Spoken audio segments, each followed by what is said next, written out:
se eu te dissesse que uma única refeição foi capaz de mudar o destino de 2 gerações?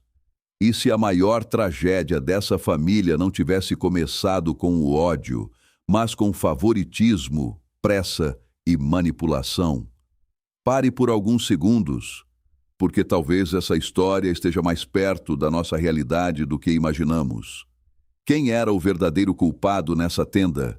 Esaú, por desprezar o eterno? Jacó, por tentar roubar a bênção? Ou Rebeca, por arquitetar o engano? E a pergunta mais desconfortável de todas: o que pessoas ainda hoje estão trocando por um prato de lentilhas? Está começando agora mais um estudo profundo da EBD Adultos, CPAD, segundo trimestre de 2026. Lição 9. Jacó e Esaú. Irmãos em conflito. No estudo principal de hoje, vamos mergulhar nas feridas dessa família marcada por favoritismo, mentira, profecia e consequências espirituais devastadoras. Prepare-se, porque essa não é apenas uma história antiga, é um espelho da alma humana. Imaginem a cena, a espera dura 20 longos anos. 20 anos. 20 anos de orações ininterruptas, consecutivas e persistentes por um milagre. E quando a resposta divina finalmente chega para Isaac e Rebeca, não é na forma de uma paz celestial. Longe disso, né? Exato, é um tumulto interno aterrador. O ventre que antes era estéril agora abriga um conflito tão violento que a mãe vai a Deus perguntar o porquê de tanta dor. Uma angústia imensa. E a resposta do Senhor quebra, de uma vez por todas, os protocolos de toda uma era. Ele diz que 2 nações estão no ventre dela, que um povo será mais forte do que o outro, e aí vem o choque. O maior servirá ao menor. Essa declaração, registrada lá no capítulo 25 de Gênesis, ela soava quase como uma heresia cultural para o Antigo Oriente Próximo. Sem dúvida. Naquela época, a figura do primogênito era absolutamente inquestionável. Ele era o pilar do futuro, detinha a liderança da tribo, a autoridade sacerdotal da família e, claro, a herança dupla. Era o centro de tudo, basicamente. Isso. Dizer que a ordem natural do mundo patriarcal seria invertida era algo que, abalava todas as estruturas imagináveis. E via justamente essa inversão e o caos que se segue, que forma a base da nossa imersão de hoje. Estamos mergulhando em uma série de artigos teológicos, comentários bíblicos, exegéticos e análises do hebraico antigo. Um material riquíssimo. Muito rico. E tudo isso para tentar responder uma pergunta muito incômoda. Como uma família escolhida diretamente por Deus, portadora de uma aliança sagrada, pôde se tornar o palco do maior e mais trágico engano patriarcal de todas as Escrituras? Essa é a grande questão. Sim. O que acontece quando o decreto divino entra em choque com a fragilidade, com o favoritismo e as manipulações humanas? Olha, a grande tensão dessa narrativa está exatamente no abismo entre a promessa, que é sublime, feita pelo próprio Deus, e a realidade diária de uma criação de filhos extremamente imperfeita. O texto bíblico não esconde as falhas dos seus heróis. E o catalisador de todo o desastre que acaba por fragmentar a casa de Isaac tem um nome muito claro e muito comum: o favoritismo. E o mais chocante é ver o que motivava esse favoritismo. O relato de Gênesis tem uma franqueza até, digamos, perturbadora. Verdade. Isaac preferia Esaú por uma motivação puramente carnal, sensorial mesmo. O texto diz que Isaac amava a caça que o filho trazia. É o paladar. Basicamente isso, era o paladar ditando as afeições espirituais do patriarca. Por outro lado, Rebeca preferia Jacó por uma afinidade doméstica, afetiva. Jacó ficava pelas tendas, era o filho da convivência diária. Tem algo impressionante neste detalhe, porque o favoritismo não é apenas um pequeno defeito de caráter ou uma rachadura na parede de uma casa. É como construir a fundação inteira de um lar sobre 2 placas tectônicas diferentes. Nossa, que imagem forte. Sim, e com o tempo, a fricção diária vai inevitavelmente causar um terremoto que rasga a estrutura ao meio. Isaac e Rebeca repetem e até amplificam os erros da geração de Abraão. Exatamente. E isso nos mostra algo muito sério.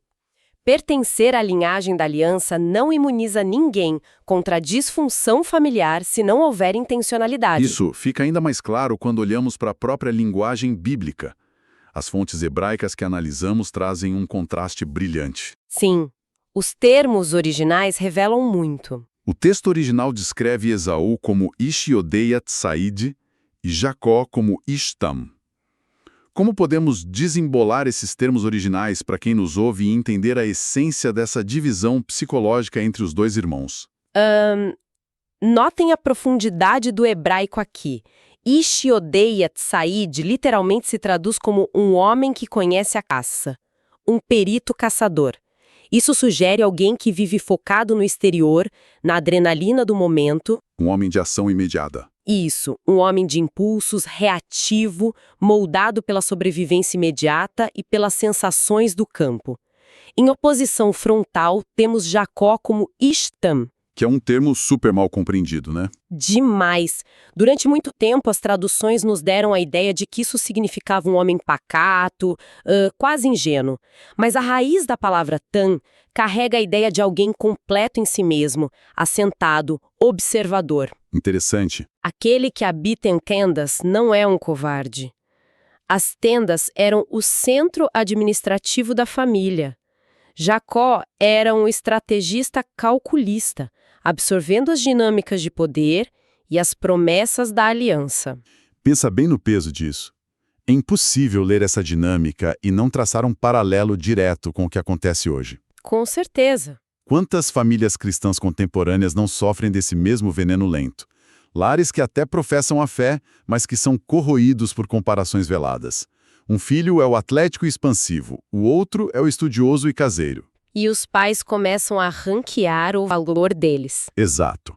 Isso é uma violação frontal da ordenança que vemos mais tarde em Deuteronômio 6, sobre criar os filhos debaixo de um ensino diligente e equilibrado da palavra. E a raiz do alerta de Paulo em Efésios 6, para que os pais não provoquem a ira dos filhos. A preferência cria ressentimento crônico. O ressentimento silencioso é o solo mais fértil para a destruição. Essa disfunção na criação formou dois caráteres em completa rota de colisão. Sem dúvida. A negligência espiritual de Isaac no lar produziu um vácuo onde a crise era apenas uma questão de tempo. Agora, quem está acompanhando o raciocínio provavelmente sempre viu o Jacó como o coitadinho da história e o Esaú como o vilão absoluto. A nossa mente humana adora criar caricaturas. É a tendência natural simplificar tudo. Exato. A gente coloca chifres de monstro em Esaú e uma auréola de santo injustiçado em Jacó. Mas o material que temos em mãos não permite essa simplificação rasa. Não havia mocinhos perfeitos ali, eram homens reais lidando com tensões imensas. Perfeitamente colocado. Para entendermos a complexidade de Esaú, por exemplo, precisamos ler Gênesis através das lentes do Novo Testamento. Boa conexão. O autor de Hebreus, lá no capítulo 12, não descreve Esaú apenas como um homem que estava com muita fome num dia ruim. Ele usa duas palavras gregas dificílimas e muito pesadas. Quais são? Ele usa pornos, que aponta para um profanador, e bebelos, que descreve uma pessoa totalmente secular, alguém completamente destituído do mínimo senso de sagrado. Nossa, uma definição fortíssima. Bebelos quer dizer o sujeito que não consegue enxergar um palmo além da própria realidade física material. Exatamente isso. E quando voltamos para o texto de Gênesis 25, o verbo hebraico usado para a atitude de Esaú ao vender a primogenitura é bazar. Que não é só fazer um mau negócio, né? Não, de forma alguma. Não foi um simples mau negócio sob pressão. Bazar indica um menosprezo deliberado, consciente e arrogante pela herança eterna. Ele sabia o que estava fazendo. Sim, ele olhou para todo o plano redentor de Deus, para a aliança feita com Abraão e pesou isso contra a sensação de ter o estômago roncando.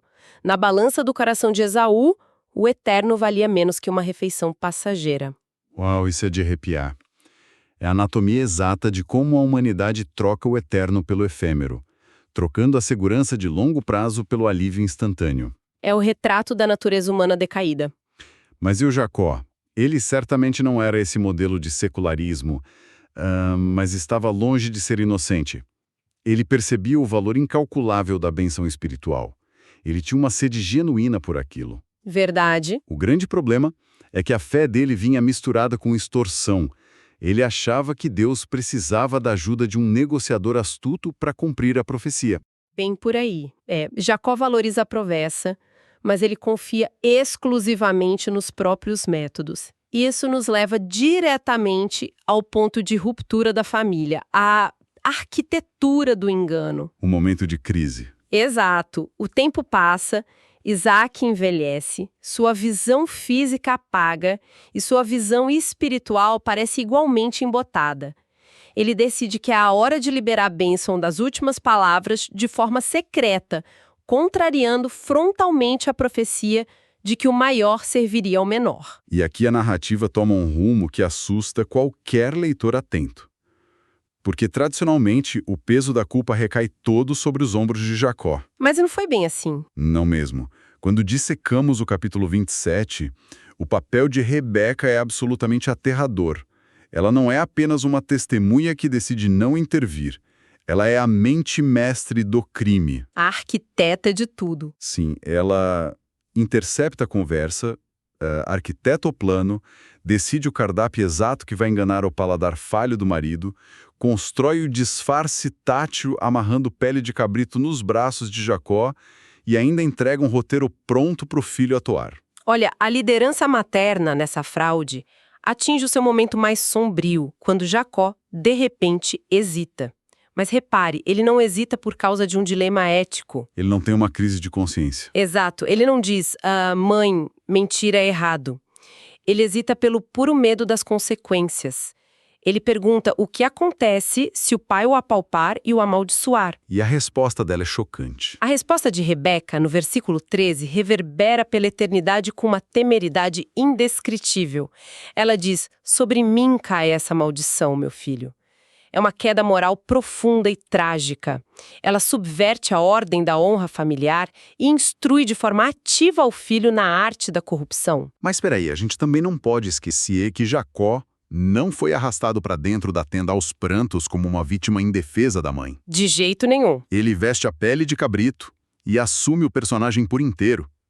A usurpação de identidade é chocante.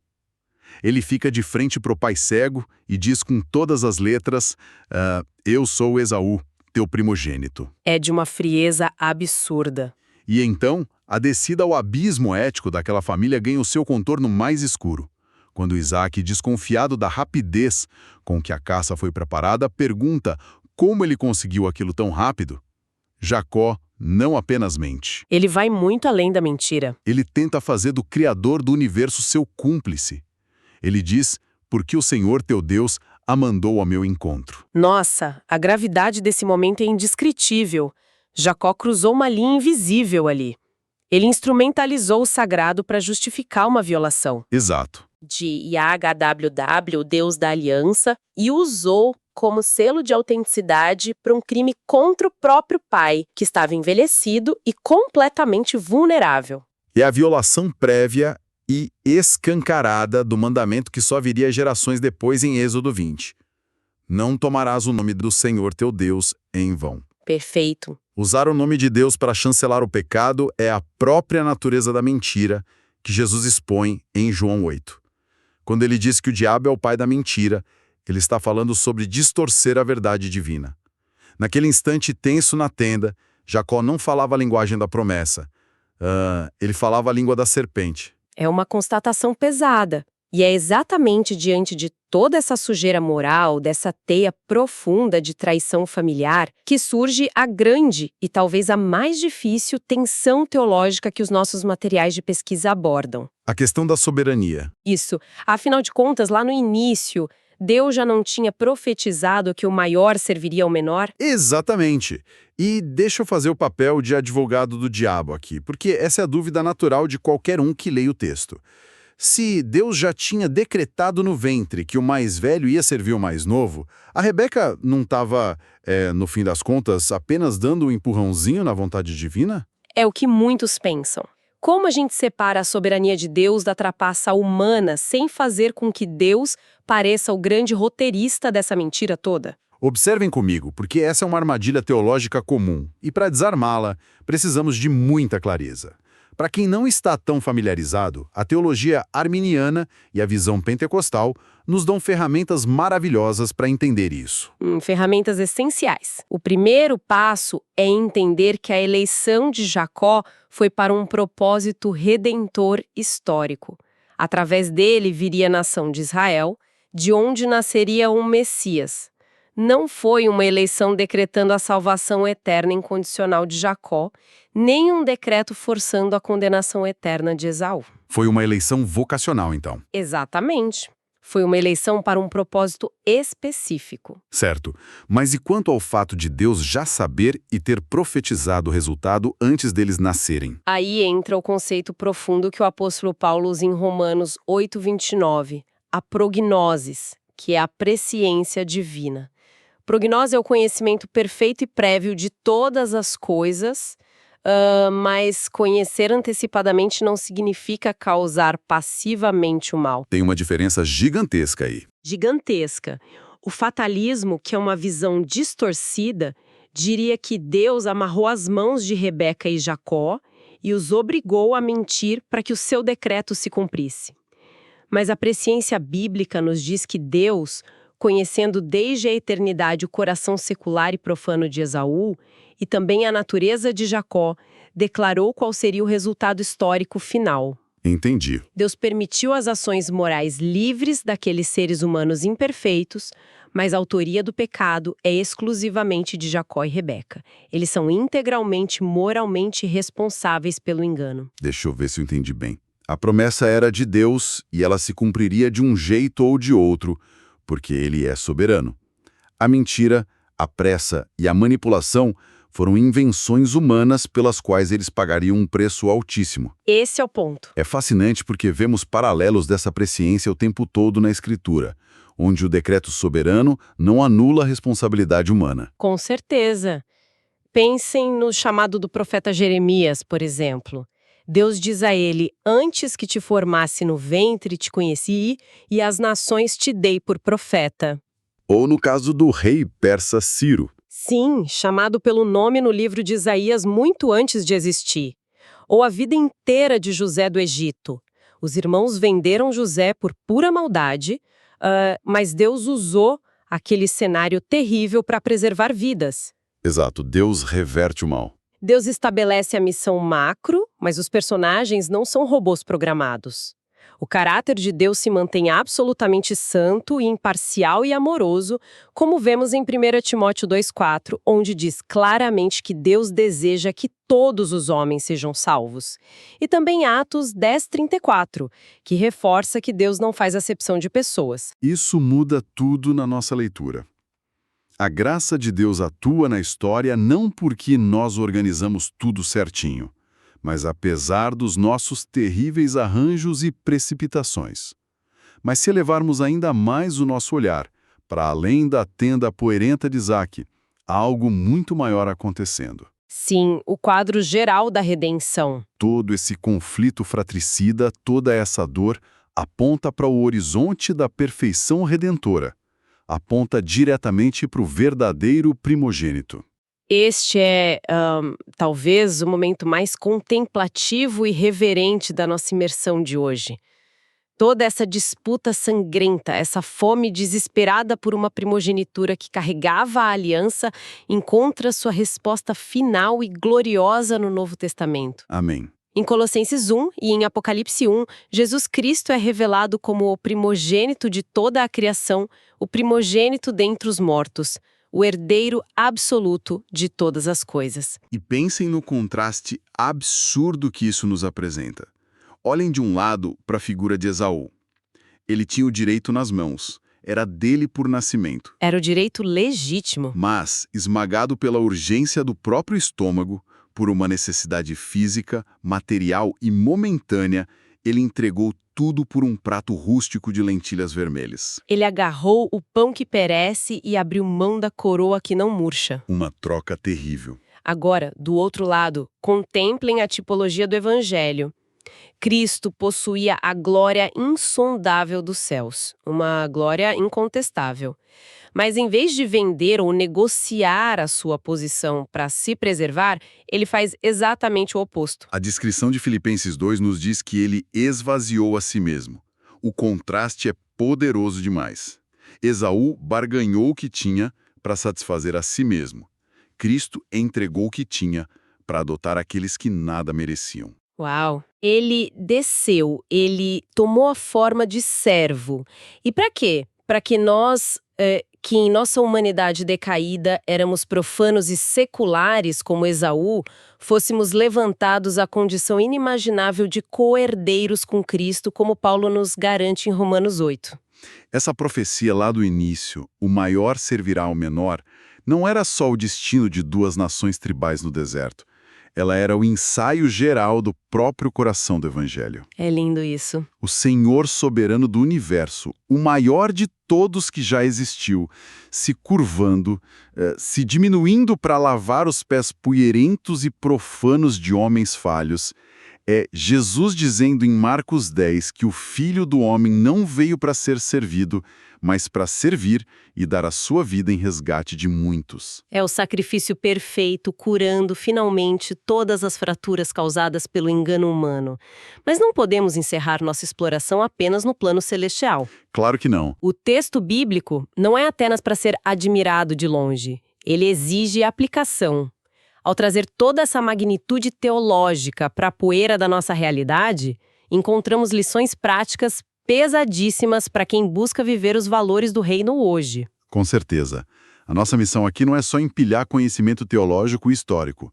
E as fontes que estudamos são unânimes em apontar caminhos vitais para as nossas vidas e para as famílias de quem nos ouve. Exato. Se o favoritismo é o grande vilão relacional da história, o primeiro e mais urgente chamado é para o combate implacável à parcialidade dentro das nossas próprias casas. Sem dúvida. O amor dentro de um lar que professa Cristo precisa espelhar, na medida do possível humano, o amor imparcial do Pai Celestial.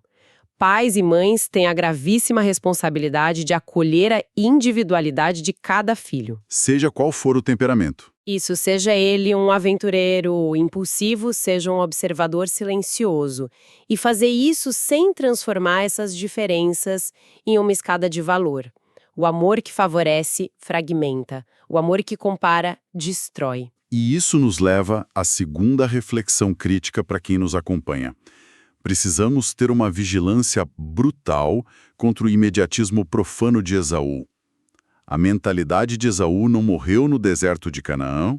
Infelizmente não. Ela está viva, está pulsante, vagando pelos corredores das nossas igrejas modernas e rolando pelas telas dos nossos celulares. E aqui fica a provocação central. O que é que quem nos ouve agora está silenciosamente vendendo por um prato de lentilhas? É uma pergunta que desnuda a nossa alma, né? Nós, com muita facilidade, trocamos compromissos espirituais inegociáveis por vantagens muito baratas. É assustadoramente comum. É a ética que se afrouxa por uma promoção no trabalho. É o tempo secreto de oração que é trocado pelas horas intermináveis buscando validação nas redes sociais. É herança de paz e pureza trocada por um prazer de 20 minutos. Trocando o eterno pelo imediato. Exato.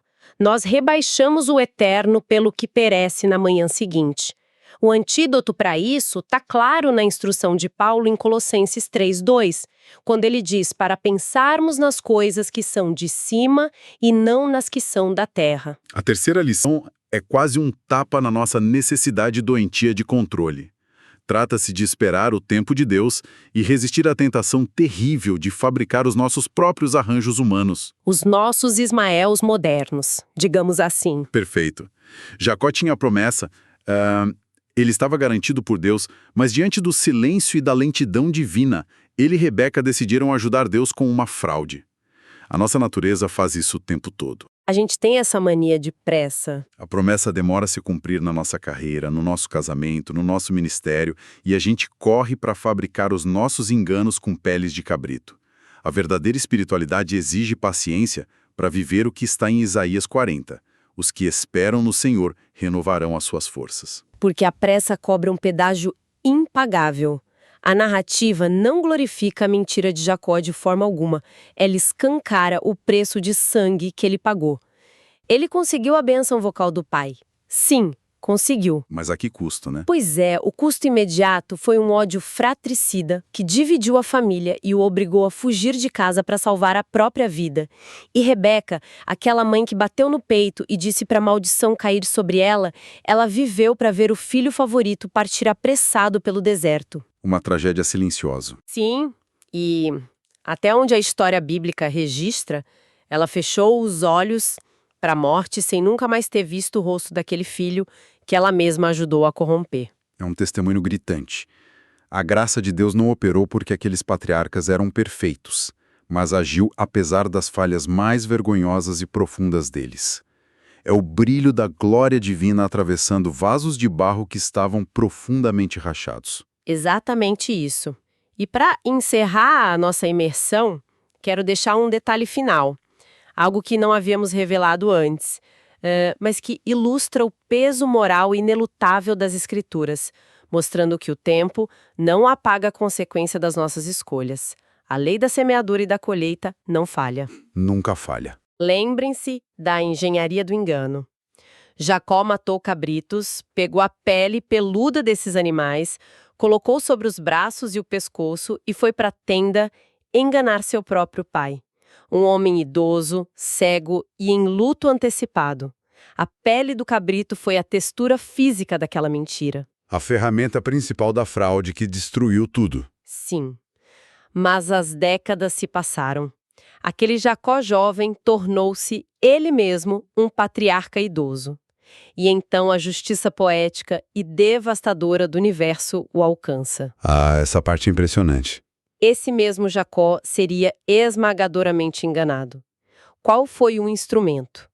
Seus próprios filhos, movidos por um ódio que nasceu daquele mesmo veneno do favoritismo familiar, afinal Jacó favorecia escancaradamente a José, eles planejam a ruína do irmão. A história se repetindo com uma força terrível. Exato, eles vendem José como escravo e para justificar o desaparecimento para o pai, eles pegam a túnica colorida dele, matam, adivinhem o quê? Um cabrito. Um cabrito. É assustador. Eles mancham a túnica com o sangue desse cabrito e levam a prova ao pai, fazendo com que Jacó acreditasse durante mais de 20 anos de luto amargo e lágrimas que o filho que ele mais amava tinha sido devorado por feras cruéis. É de uma simetria dolorosa. Muito. Jacó usou o pelo de um cabrito para destruir o coração e a confiança do próprio pai.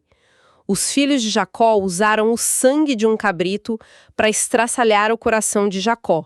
A semente da mentira plantada em uma geração frequentemente cresce e floresce com uma brutalidade ainda maior na geração seguinte. É uma verdade que exige temor e tremor de cada um que analisa esses textos. O plantio é absolutamente livre.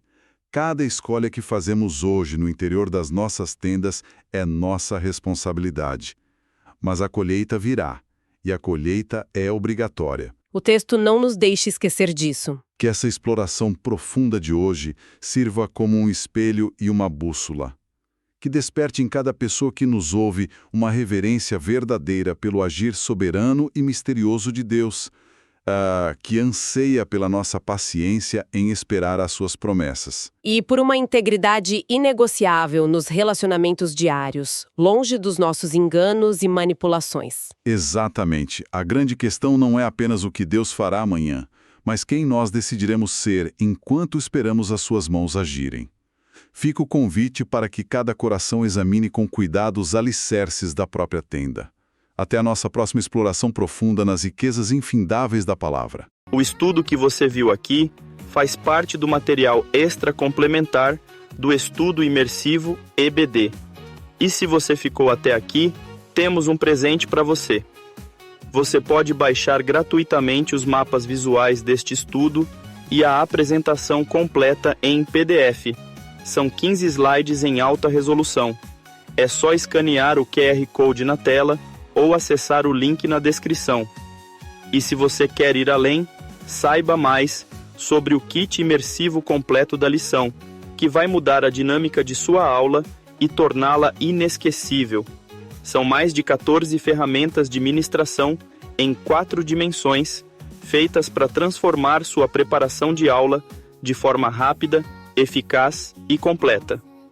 O link também está na descrição. Tenha uma excelente aula de EBD no domingo. Nos vemos no próximo estudo extra, neste mesmo canal. Não se esqueça de se inscrever, dar seu joia e compartilhar com outros professores e alunos. Que Deus te abençoe.